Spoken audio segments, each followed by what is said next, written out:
Hello yours మా subscribers అందరికీ ముక్కోటి ఏకాదశి శుభాకాంక్షలండి. ఇప్పుడొచ్చేసి నేను పూజ అయితే ఇంట్లో ఈ విధంగా చేసుకున్నాను. పూజ అంతా అయిపోయిన తర్వాత పిల్లలు లేచినప్పటికీ ఈ విధంగా నేను దోస పిండి అనేది ఉన్నదండి. దాంట్లోకి కొంచెం మైదా పిండి అనేది కలుపుకొని బజ్జీల కింద అయితే వేసుకుంటున్నాను.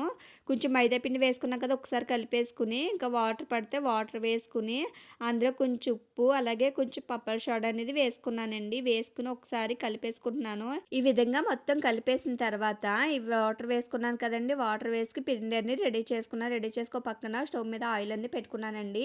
ఆయిల్ పెట్టుకుని ఇలాగ బజ్జీల కింద అయితే వేసేసుకుంటున్నాను.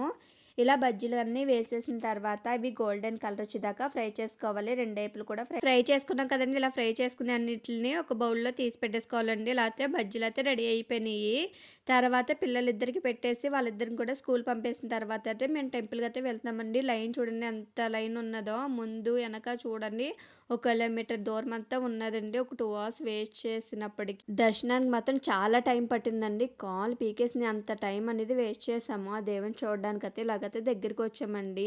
ఇలా దగ్గరికి వచ్చినాక ఇంకా వైకుంఠ ద్వారం ఉంటుంది కదండీ! ఆ వైకుంఠ ద్వారం నుంచి వెళ్ళాలి. వెళ్ళాక అక్కడ అంతా దర్శనం చేసిన తర్వాత ఇంక వేరే టెంపుల్‌కి కూడా వెళ్ళామండి.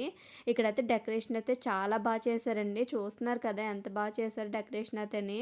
ఈ విధంగా డెకరేషన్ అంతా చూసుకుంటా లోనకైతే వెళ్తున్నాం. లోనకైతే వెళ్ళామండి. లోనకెళ్ళిన తర్వాత ఆ వెంకటేశ్వర స్వామిని అలంకారం చూడండి ఎంత చేశారు కదండీ! చూడడానికి 2 కళ్ళు కూడా సరిపోలేదు. మీరు కూడా దర్శించుకోండి.